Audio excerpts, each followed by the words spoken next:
Hi everyone, welcome to my channel Mind Atlas. Today we will start a new chapter that is agriculture. तो आज हम इस chapter में agriculture के बारे में पढ़ेंगे। कौन से क्रॉप पैटर्न्स होते हैं, कौन सी मेजर क्रॉप्स होती हैं, कैसे जो हमारे इंडिया में कौन सी क्रॉप्स उगाई जाती हैं, उनके कंजर्वेशन के बारे में, उसके मैनेजमेंट के बारे में आज हम इस वीडियो में पढ़ेंगे। तो स्टार्ट करते हैं।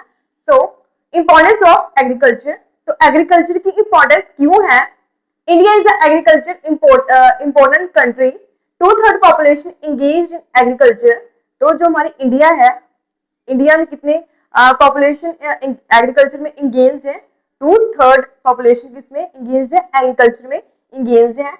Agriculture provide food grains, raw material for industries, export products like T, coffee and the spices. जो एग्रीकल्चर है वो क्या प्रोवाइड करती है? रॉ मटेरियल प्रोवाइड करती है। किसको? इंडस्ट्रीज को। तो जब एग्रीकल्चर क्या करेगी? इंडस्ट्रीज को रॉ मटेरियल प्रोवाइड करेगी, तो उससे वो फिनिश्ड गुड बनाएंगे। तो इसके लिए हमें एग्रीकल्चर की बहुत ही ज्यादा नीड है। तो इसकी यही इंपॉर्टेंस है कि हमें ये रॉ मटेरियल प्रोवाइड करती है टू द इंडस्ट्रीज। जब रॉ मटेरियल नहीं होगा तो इंडस्ट्रीज कैसे ग्रो कर पाएंगी? तो एग्रीकल्चर की इसलिए बहुत ही इंपॉर्टेंस है। Types of farming. तो आपकी बुक में है कि कितनी टाइप्स की फार्मिंग होती है। So first one is primitive subsistence farming, practice in few parts, done on small patches of land. Primitive subsistence farming, इसका क्या मतलब है? Primitive का मतलब होता है पुराना, ancient। तो जो पुरानी फार्मिंग होती है, पुराने तौर तरीके जो फार्मिंग की जाती है, उसे क्या कहते हैं हम? Primitive subsistence farming। Practice in few parts, कुछ पार्ट में की जाती है, क्योंकि अब तो मॉडर्नाइजेशन आ गई है, तो इससे हम मॉडर्न टूल्स का इस्तेमाल करते हैं। बट इन द कुछ पार्ट ऑफ द इंडिया में अभी भी प्रिमिटिव सब्सिस्टेंस फार्मिंग की जाती है। Done on small patches of land, छोटे छोटे लैंड्स में ये की जाती है। यूज प्रिमिटिव टूल्स हो जो डिगिंग स्टिक्स एंड इसमें क्या है? इसमें प्रिमिटिव टूल यूज किए जाते हैं। जैसे हम आज के मॉडर्न इरा में क्या यूज करते हैं? ट्रैक्टर यूज करते हैं। तो ये प्रिमिटिव सब्सिस्टेंस है फार्मिंग है, उसमें क्या यूज करते हैं? उसमें जो पुराने जो टूल्स हैं वो यूज करते हैं। जैसे ये हो गया, इसे हल कहते हैं, ये हो गया। जैसे बैल से खेत को क्या करना है? जैसे ट्रैक्टर से हम करते हैं, खेत को क्लीन करते हैं, ऐसे हम इसमें क्या होता है? प्रिमिटिव सब्सिस्टेंस में बैल से करते हैं। And family community is use, इसमें ऐसे नहीं है कि वर्कर बुलाते हैं कि वर्कर आएंगे और इस लैंड में काम करेंगे। फैमिली मेंबर्स ही इसमें काम करते हैं mostly. Depends upon monsoon, natural soil and the fertility. इसमें ऐसे नहीं कि मॉडर्न इरिगेशन सिस्टम है, ट्यूबवेल्स हैं, ये किस पे डिपेंड है? ये रेनफॉल पर डिपेंड है। और सॉइल फर्टिलिटी, इसमें ऐसे नहीं कि फर्टिलाइजर यूज करेंगे, ये ऐसा है कि जो सॉइल की फर्टिलिटी है खुद ही ये बढ़ जाएगी। नेक्स्ट है स्लैश एंड बर्न एग्रीकल्चर। ये मोस्टली नॉर्थ ईस्ट स्टेट में है। इसमें क्या होता है? Fresh land is cleared and burn. तो ऐसा है कि सबसे पहले जो फ्रेस्ट है उसे क्लियर किया जाता है for the agriculture. After that उसे बर्न किया जाता है, उसे जला दिया जाता है उस जगह को। And crops are grown for a few years. तो उस एरिया में अब वो जला दिया, वो एरिया बन गया, उसमें क्या करेंगे? उसमें crops उगाएंगे। When fertility decrease, farmers shift to new areas। जब उस एरिया की फर्टिलिटी डिक्रीज हो जाएगी, जब उसमें कोई क्रॉप्स नहीं ग्रो हो पाएगी, तो ये फार्मर क्या करेंगे? और जगह जाएंगे, ऐसी ही प्रैक्टिस करेंगे। उस जगह भी क्या करेंगे? फ्रेश को काटेंगे और बर्न करेंगे, उसमें प्रैक्टिस करेंगे agriculture. Alone nature is restore soil fertility. इसमें ऐसे है कि जब वो जगह उसने छोड़ के गए हैं, तो ऐसा है कि खुद ही सॉइल की फर्टिलिटी रिस्टोर कर लेंगे, उसमें कोई फर्टिलाइजर यूज नहीं होता है। No modern fertilizer used. Okay. Different names in India.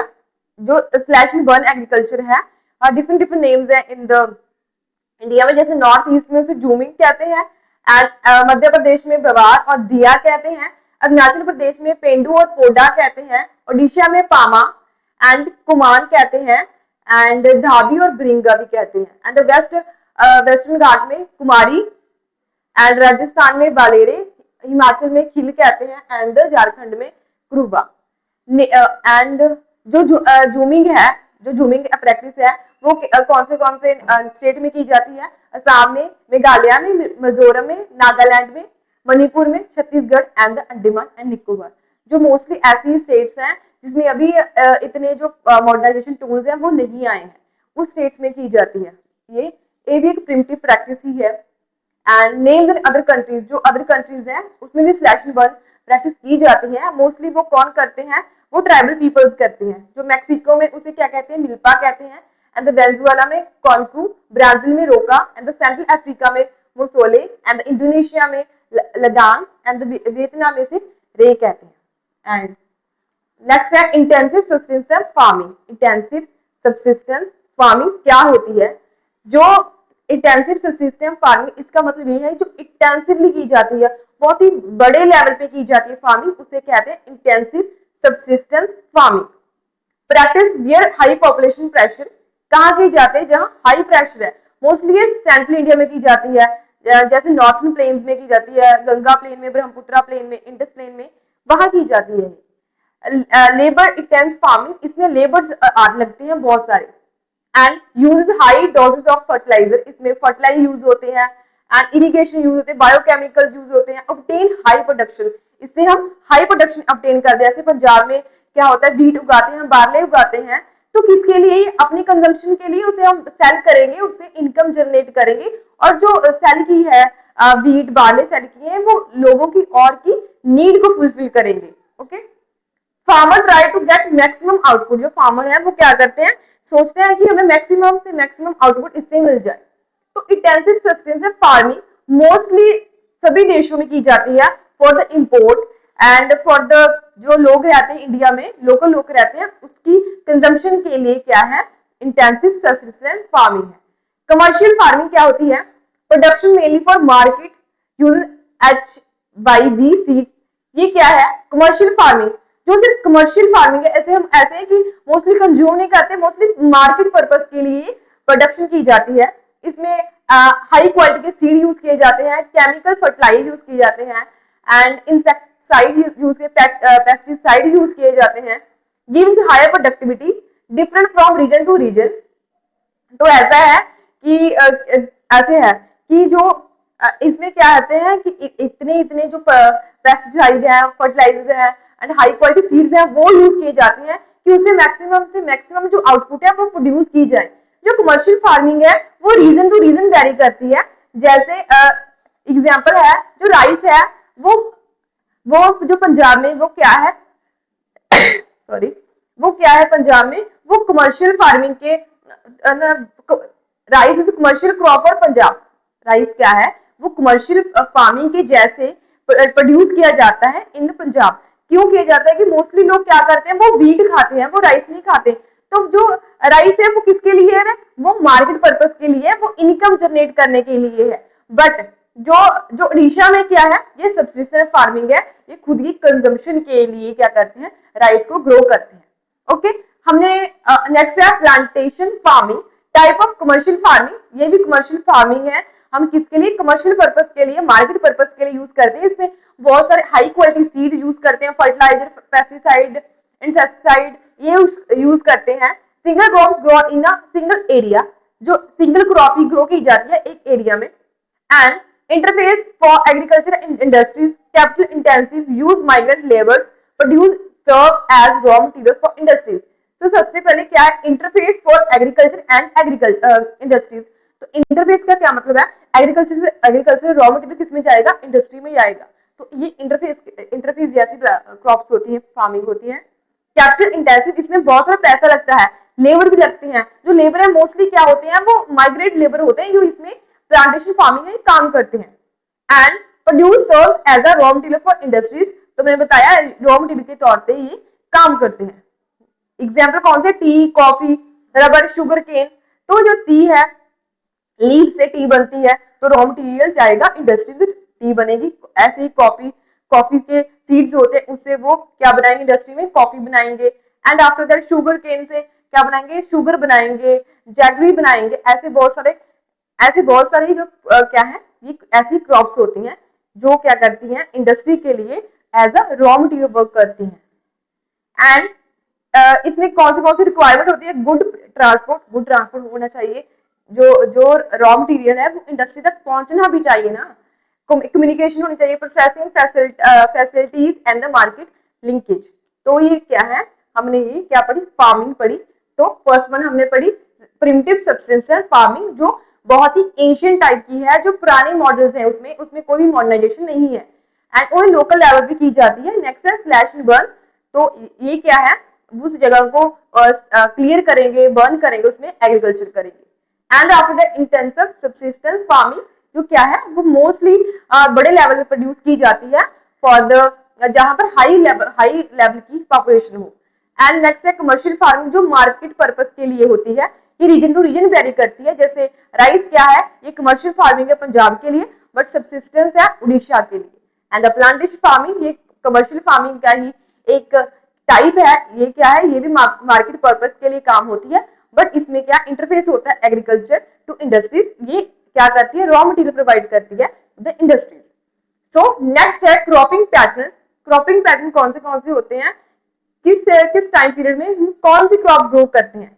तो 3 टाइप्स के होते हैं, rabi crops, kharif crops and the zaid season, जो जैद क्रॉप भी कह सकते हैं। इस मोस्टली जैद सीजन क्योंकि शॉर्ट पीरियड का होता है। And first one is rabi crops. ये कब उगाई जाती है, अक्टूबर से दिसंबर में के बीच उगाई जाती है। और कब इसको हार्वेस्ट करते हैं, अप्रैल टू जून के बीच से हार्वेस्ट कर दिया जाता है। जैसे अब वीट है, वीट अक्टूबर से दिसंबर में उगाई गई थी, अब इसको हार्वेस्ट कर लिया गया है अप्रैल या जून में। सो इसमें कौन सी क्रॉप्स हैं, वीट, बार्ले, पीस, जाम, मस्टर्ड। अदर स्टेट्स कौन सी हैं जो ये क्रॉप्स ग्रो करती हैं, Punjab, Haryana, Himachal, जे&के, Uttarakhand and the UP. इसके फीचर क्या है, water rainfall from western temperate cyclones help here.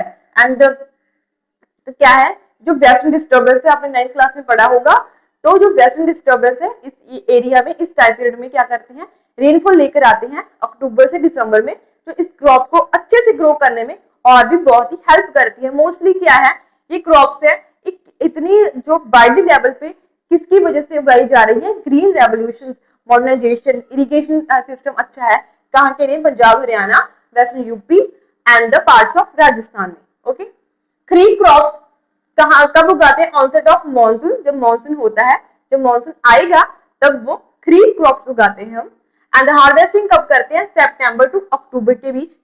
Important crops कौन सी हैं, पैडी, मेज, ज्वार, बाजरा, तुर, मूंग, उड़द, cotton, jute, groundnut and soybean. इसके मेजर राइस ग्रोन स्टेट कौन से हैं, Assam, waste Bengal, Orissa, Andhra Pradesh, Telangana, Tamil Nadu, Kerala, Maharashtra, UP, Bihar, Punjab and Haryana. तो ऑनसेट ऑफ मॉनसून की वजह से हम क्या करते हैं, हम खरीफ क्रॉप्स ग्रो करते हैं, क्योंकि इनके क्रॉप्स होते हैं, इनसे इनको बहुत ही ज्यादा पानी की नीड होती है। जैसे राइस है, राइस को बहुत ही ज्यादा पानी की नीड है। इसके लिए क्या करेंगे, इसके लिए कौन सा टाइम अच्छा है, जब मॉनसून होते होंगे। तो मोस्टली अब तो ऐसा है कि इरिगेशन सिस्टम स्ट्रॉन्ग है सभी एरियाज में, तो ऐसे ही मानसून नहीं अच्छा होगा, तो इरिगेशन सिस्टम स्ट्रॉन्ग होने से अच्छे से क्रॉप ग्रो हो पा रही है। नेक्स्ट है 3 पैडी क्रॉप्स कौन से, अस, अमन एंड द बूरो। जे सीजन में कौन सा होता है, ये rabi crops and the kharif crops के बीच का जो शॉर्ट पीरियड का टाइम होता है, उसे हम क्या कहते हैं, जै सीजन कहते हैं। एंड ये ये समर मंथ में होता है। इसमें कौन सी क्रॉप उगाते हैं, watermelon, muskmelon, cucumber, vegetables and the food crops. Okay, it's part 1, part 2 और पार्ट 3 में हम इस चैप्टर को कंप्लीट करेंगे। तो हमने क्या पढ़ा, हमने टाइप्स ऑफ फार्मिंग के बारे में पढ़ा एंड हमने kharif crops, rabi crops and zaid season के बारे में पढ़ लिया है। And if you any doubt you can ask in the comment section, like and subscribe my channel.